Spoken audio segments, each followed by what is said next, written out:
നമസ്കാരം. ന്യൂസ് കേരള പ്രധാന വാർത്തകളുമായി CK നാസർ കാഞ്ഞങ്ങാട്. ലോകമെങ്ങുമുള്ള സാധുജനങ്ങളെ നെഞ്ചോട് ചേർത്ത ഫ്രാൻസിസ് മാർപ്പാപ്പയുടെ സംസ്കാരം ഇന്ന്. മൃതശരീരം അദ്ദേഹത്തിൻ്റെ ആഗ്രഹപ്രകാരം റോമിലെ സാന്താ മരിയാസ് മർജറീസ് ബസിലിക്കയിൽ സംസ്കരിക്കും. സംസ്കാര ചടങ്ങുകൾ ഇന്ന് ഇന്ത്യൻ സമയം 1:30 സെൻറ്റ് പീറ്റേഴ്സ് ചത്വരത്തിൽ ദിവ്യബലിയോടെ ആരംഭിക്കും. 10,000 അണമുറിയാതെ എത്തിയ പൊതുദർശനത്തിനൊടുവിൽ മാർപ്പാപ്പയുടെ ശവപേടകം ഇന്നലെ അർദ്ധരാത്രിയാണ് അടച്ചത്. ഇന്ത്യയെ പ്രതിനിധീകരിച്ച് പാപ്പയുടെ ഭൗതിക ശരീരത്തിൽ പുഷ്പചക്രം അർപ്പിച്ച് രാഷ്ട്രപതി ദ്രൗപദി മുർമു ഇന്ന് മറ്റു ലോക നേതാക്കൾക്കൊപ്പം സംസ്കാര ചടങ്ങിലും പങ്കെടുക്കും.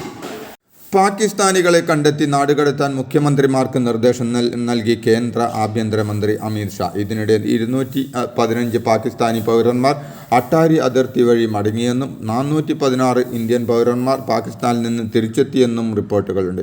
വിസ റദ്ദാക്കാനുള്ള തീരുമാനത്തിൻ്റെ അടിസ്ഥാനത്തിലാണ് മടക്കം. അതേസമയം ഇന്ത്യയും പാകിസ്ഥാനും സംയമനം പാലിക്കണമെന്ന് ഐക്യരാഷ്ട്രസഭ ആവശ്യപ്പെട്ടു. സിന്ധു നദീ ജല കരാർ മരവിപ്പിച്ചത് കർശനമായി നടപ്പാക്കുമെന്നും ഒരു തുള്ളി വെള്ളം പോലും പാകിസ്ഥാന് നൽകില്ലെന്നും ജൽശക്തി മന്ത്രി CR പാട്ടീൽ പറഞ്ഞു. ആഭ്യന്തരമന്ത്രി അമിത്ഷായുമായുള്ള കൂടിക്കാഴ്ചയ്ക്ക് ശേഷമാണ് മന്ത്രി നയം വ്യക്തമാക്കി. ഒരു തുള്ളി വെള്ളം പോലും പാകിസ്ഥാനിലേക്ക് പോകില്ലെന്നും അതിനായി സർക്കാർ ദീർഘകാല പദ്ധതികൾ തീരുമാനിച്ചുവെന്നും നദികളിലെ മണ്ണ് നീക്കി വെള്ളം വഴിതിരിച്ച് വിടാനുള്ള പദ്ധതികൾ തുടങ്ങുമെന്നും മന്ത്രി അറിയിച്ചു. ഇന്ത്യൻ വിമാനങ്ങൾക്ക് തങ്ങളുടെ വ്യോമ മേഖലയിൽ പ്രവേശനം നിഷേധിച്ച് പാകിസ്ഥാൻ. ഇതോടെ UAE ഇന്ത്യ വിമാന സർവീസുകൾക്ക് തടസ്സമുണ്ടാകാൻ സാധ്യതയുണ്ടെന്ന് റിപ്പോർട്ട്. വ്യാഴാഴ്ചയാണ് ഇന്ത്യയുടെ ഉടമസ്ഥതയിലുള്ളതും ഇന്ത്യ നടത്തുന്നതുമായ എല്ലാ വിമാന കമ്പനികൾക്കും വ്യോമാതിർത്തി അടച്ചിടുമെന്ന് പാകിസ്ഥാൻ പ്രഖ്യാപിച്ചത്.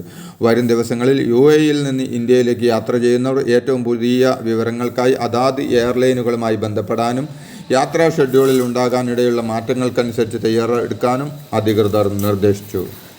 പഹൽഗാം ഭീകരാക്രമണത്തിൻ്റെ പശ്ചാത്തലത്തിൽ ഇന്ത്യയും പാകിസ്ഥാനുമായുള്ള വെടിനിർത്തൽ കരാർ റദ്ദാക്കിയേക്കും. അതേസമയം ജമ്മു കാശ്മീരിലെ നിയന്ത്രണ രേഖയിൽ പാക് വെടിവെപ്പുണ്ടായതിനെ തുടർന്ന് ശക്തമായി നേരിട്ടെന്ന് ഇന്ത്യൻ സൈന്യം അറിയിച്ചു. കഴിഞ്ഞ ദിവസം രാത്രിയാണ് ജമ്മു കാശ്മീരിലെ നിയന്ത്രണ രേഖയിൽ പാകിസ്ഥാൻ സൈന്യം വെടിവെപ്പ് നടത്തിയത്. ബന്ദിപ്പോര ഏറ്റുമുട്ടൽ ലഷ്കർ-e-തൊയ്ബ കമാൻഡറെ വധിച്ച് ഇന്ത്യൻ സൈന്യം. അൽതാഫ് ലല്ലി എന്ന ഭീകരൻ കൊല്ലപ്പെട്ടെന്ന് റിപ്പോർട്ട്. പഹൽഗാം ഭീകരാക്രമണത്തിൻ്റെ പശ്ചാത്തലത്തിൽ ജമ്മു കാശ്മീർ പോലീസും സൈന്യവും തെരച്ചിൽ നടത്തുന്നതിനിടെ ഒളിച്ചിരുന്ന ഭീകരർ സൈന്യത്തിനും പോലീസിനും നേരെ വെടി ഉതിർക്കുകയായിരുന്നു. 3 മണിക്കൂറോളം ഏറ്റുമുട്ടൽ തുടർന്നു. 2 സൈനികർക്ക് ഏറ്റുമുട്ടലിൽ പരിക്കേറ്റു. പഹൽഗാമിലെ ഭീകരാക്രമണത്തിൽ പങ്കാളികളായ 2 പ്രാദേശിക തീവ്രവാദികളുടെ വീടുകൾ തകർത്തു. ജില്ലാ ഭരണകൂടമാണ് നടപടി സ്വീകരിച്ചത്. സ്ഫോടക വസ്തു ഉപയോഗിച്ചാണ് 2 വീടുകളും തകർത്തത്. സംഭവം നടക്കുമ്പോൾ വീട്ടിൽ ആരുമുണ്ടായിരുന്നില്ല. വീട്ടിലുള്ളവർ ഭീകരാക്രമണത്തെ തുടർന്ന് അവിടെ നിന്ന് മാറിയിരുന്നു എന്നാണ് റിപ്പോർട്ട്. ത്രാൽ സ്വദേശിയായ ആസിഫ്, ബിജു ബഹേര സ്വദേശി ആദിൽ എന്നീ ഭീകരരുടെ വീടുകളാണ് തകർത്തത്. ഭീകരാക്രമണത്തെക്കുറിച്ച് അന്വേഷിക്കാൻ ആനന്ദ്നാഗ് അഡീഷണൽ SP-യുടെ നേതൃത്വത്തിൽ ജമ്മു കാശ്മീർ പോലീസ് പ്രത്യേക സംഘത്തെ നിയോഗിച്ചു.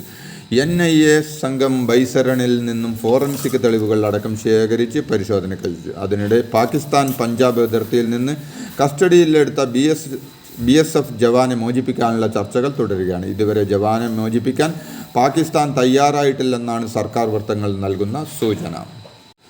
പഹൽഗാമിൽ ഭീകരർ വെടിവെച്ചു കൊന്ന N രാമചന്ദ്രൻ കണ്ണീരോടെ വിട നൽകി കേരളം. കൊച്ചി ചങ്ങമ്പുഴ പാർക്കിൽ ഗവർണറും മന്ത്രിമാരും അടക്കം 100 കണക്കിന് പേർ ആദരം അർപ്പിച്ചു. പൂർണ്ണ ഔദ്യോഗിക ബഹുമതികളോടെ ഇടപ്പള്ളി ശ്മശാനത്തിലായിരുന്നു സംസ്കാരം. പഹൽഗാമിലേത് മനുഷ്യകുലത്തിന് നേരെയുള്ള ആക്രമണമാണെന്ന് ഗവർണർ പ്രതികരിച്ചു.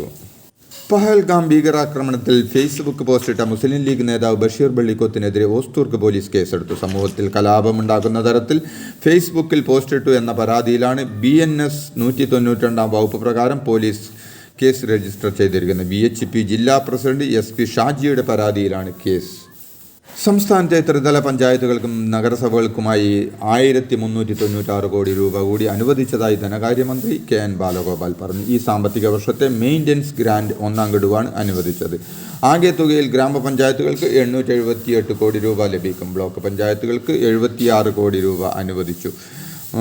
ജില്ലാ പഞ്ചായത്തുകൾക്ക് 165 കോടി രൂപയുണ്ട്. മുനിസിപ്പാലിറ്റികൾക്ക് 194 കോടി രൂപയും കോർപ്പറേഷനുകൾക്ക് 83 കോടി രൂപയും ലഭിക്കും. തിരുവനന്തപുരം RCCയിലെ കാത്ത് ലാബിന്റെ ഉദ്ഘാടനത്തിൽ നിന്ന് മന്ത്രി വീണ ജോർജിനെ ഒഴിവാക്കിയ സംഭവത്തിൽ സംസ്ഥാന സർക്കാർ അന്വേഷണം നടത്തുന്നു. താൻ അറിയാതെയാണ് RCCയിൽ പരിപാടി നടന്നതെന്നും മന്ത്രി വീണ ജോർജ് പറഞ്ഞിരുന്നു. ഈ സാഹചര്യത്തിലാണ് അന്വേഷണം നടത്തുന്നത്. എന്നാൽ RCCയിൽ നടന്നത് കാത്ത് ലാബിന്റെ ഉദ്ഘാടനമല്ലെന്നും രോഗികളെ പ്രവേശിപ്പിക്കാനുള്ള അനൗപചാരികമായ ചടങ്ങ് മാത്രമായിരുന്നു എന്നുമാണ് ഡയറക്ടർ വ്യക്തമാക്കുന്നത്. പഹൽഗാമിലെ ഭീകരാക്രമണത്തിൽ കൊല്ലപ്പെട്ട രാമചന്ദ്രന്റെ മകൾ ആരതിക്കെതിരായ സൈബർ ആക്രമണത്തെ വിമർശിച്ച് CPM സംസ്ഥാന സെക്രട്ടറി MV ഗോവിന്ദൻ. രാമചന്ദ്രന്റെ മകൾ ആരതിക്കെതിരായ സൈബർ ആക്രമണം മതനിരപേക്ഷതയ്ക്ക് അപമാനമാണെന്ന് MV ഗോവിന്ദൻ പറഞ്ഞു. ഭീകരാക്രമണത്തിന്റെ പേരിൽ വർഗീയത പ്രചരിപ്പിക്കാനുള്ള നീക്കം തിരിച്ചറിയണമെന്നും MV ഗോവിന്ദൻ പറഞ്ഞു. BJP സംസ്ഥാന വൈസ് പ്രസിഡന്റ് ശോഭാ സുരേന്ദ്രന്റെ തൃശ്ശൂരിലെ വീടിന്റെ സമീപത്തെ വീട്ടിലേക്ക് അജ്ഞാതൻ സ്ഫോടക വസ്തു എറിഞ്ഞു. ഇന്നലെ രാത്രി 10:45 അയ്യന്തോൾ ഗ്രൗണ്ടിനടുത്തുള്ള വീടിന് സമീപമാണ് സംഭവം. എതിർവശത്തെ വീടിന്റെ ഗേറ്റിനോട് ചേർന്നാണ് അജ്ഞാതൻ ഏറുപടക്കം പോലെ തോന്നിക്കുന്ന സ്ഫോടക വസ്തു എറിഞ്ഞത്. ശോഭയുടെ വീടാണെന്ന് കരുതി എറിഞ്ഞതാണോ എന്ന് പോലീസ് പരിശോധിക്കുന്നു. മുൻ സംസ്ഥാന സെക്രട്ടറി കാനം രാജേന്ദ്രന് CPIക്ക് മറന്നുവെന്ന് പരാതി. CPI ദേശീയ കൗൺസിലിന്റെ ഭാഗമായ പൊതുസമ്മേളനത്തിന് ക്ഷണിക്കാത്തതിൽ കാനം രാജേന്ദ്രന്റെ കുടുംബം അതൃപ്തി പ്രകടിപ്പിച്ചു. വ്യാഴാഴ്ച നടന്ന പരിപാടിയിൽ മരിച്ച നേതാക്കളുടെ കുടുംബാംഗങ്ങളെ ആദരിച്ചു. എന്നാൽ ആദരവ് നൽകുന്ന പരിപാടിയിലേക്ക് തങ്ങളുടെ കുടുംബത്തെ ക്ഷണിച്ചില്ലെന്ന് കാനത്തിന്റെ മകൻ സന്ദീപ് രാജേന്ദ്രൻ പറഞ്ഞു. മുൻ സംസ്ഥാന സെക്രട്ടറി കാനം രാജേന്ദ്രന്റെ കുടുംബത്തോട് ക്ഷമ പറഞ്ഞ് CPI. കാനത്തിന്റെ കുടുംബത്തെ സമ്മേളനത്തിലേക്ക് ക്ഷണിക്കാത്തതിൽ വീഴ്ചയുണ്ടെന്ന് CPI സംസ്ഥാന സെക്രട്ടറി ബിനോയ് വിശ്വം പറഞ്ഞു. കാനത്തിന്റെ മകനെ ഫോണിൽ വിളിച്ച് ഖേദം അറിയിച്ചുവെന്നും ബിനോയ് വിശ്വം പറഞ്ഞു. മലമ്പനി നിവാരണത്തിന് ഏകോപിപ്പിച്ചുള്ള പ്രവർത്തനം അനിവാര്യമാണെന്ന് ആരോഗ്യമന്ത്രി വീണ ജോർജ് പറഞ്ഞു. 2027 മലേറിയ നിവാരണം എന്ന ലക്ഷ്യത്തോടെയുള്ള പ്രവർത്തനങ്ങളാണ് കേരളത്തിൽ നടപ്പിലാക്കുന്നത്. ലോക മലമ്പനി ദിനാചരണം സംസ്ഥാനതല ഉദ്ഘാടനം ഓൺലൈനായി നിർവഹിക്കുകയായിരുന്നു മന്ത്രി.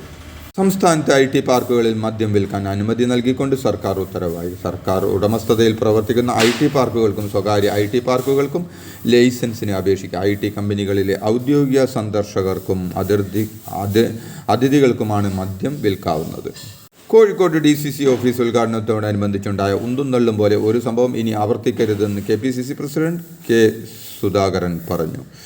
ഇനി മുതൽ സ്റ്റേജിൽ ആര് ഇരിക്കണമെന്ന് മുൻകൂട്ടി വ്യക്തമാക്കി കസേരകളിൽ പേര് എഴുതി ഒട്ടിക്കണമെന്ന് സുധാകരൻ നിർദ്ദേശിച്ചു. അച്ചടക്കം അനിവാര്യമാണെന്നും ഇതെല്ലാം AICC തീരുമാനങ്ങളാണെന്നും അദ്ദേഹം വ്യക്തമാക്കി. മലയാളം പറയാൻ അറിയില്ലെന്ന പ്രതിപക്ഷ നേതാവ് VD സതീശന്റെ വിമർശനത്തിന് മറുപടിയുമായി BJP സംസ്ഥാന അധ്യക്ഷൻ രാജീവ് ചന്ദ്രശേഖർ. തനിക്ക് മലയാളം പറയാനും മലയാളത്തിൽ തെറി പറയാനും അറിയാമെന്നും മുണ്ടൊടുക്കാനും മടക്കി കുത്താനും അറിയാമെന്നും BJP സംസ്ഥാന പ്രസിഡന്റ് പറഞ്ഞു. അതേസമയം താൻ തൃശ്ശൂരിൽ വളർന്നു പഠിച്ച ആളാണെന്നും രാജ്യം മൊത്തം സേവനം ചെയ്ത വ്യോമസേനാ ഉദ്യോഗസ്ഥൻ്റെ മകനാണെന്നും ഞാനിവിടെ വന്നിരിക്കുന്നത് ജനങ്ങളുടെ ജീവിതത്തിൽ വ്യത്യാസം കൊണ്ടുവരാനാണെന്നും ജനങ്ങൾക്ക് വികസന സന്ദേശം നൽകാനാണെന്നും രാജീവ് ചന്ദ്രശേഖർ കൂട്ടിച്ചേർത്തു. തിരുവല്ല ചങ്ങനാശ്ശേരി റെയിൽവേ സ്റ്റേഷനുകൾക്കിടയിൽ റെയിൽവേ പാലത്തിന്റെ ഗാർഡർ മാറ്റി സ്ഥാപിക്കുന്നതിനായി ഏപ്രിൽ 26 ഗതാഗത നിയന്ത്രണം ഏർപ്പെടുത്തുമെന്ന് ഇന്ത്യൻ റെയിൽവേ അറിയിച്ചു. വൈകുന്നേരം 7:55 മുതൽ ചില സർവീസുകൾ റദ്ദാക്കുമെന്നും വഴിതിരിച്ചുവിടുമെന്നും അറിയിച്ചിട്ടുണ്ട്. ഇതോടെ ഇന്നത്തെ പ്രധാന വാർത്തകൾ സമാപിച്ചു. നന്ദി, നമസ്കാരം.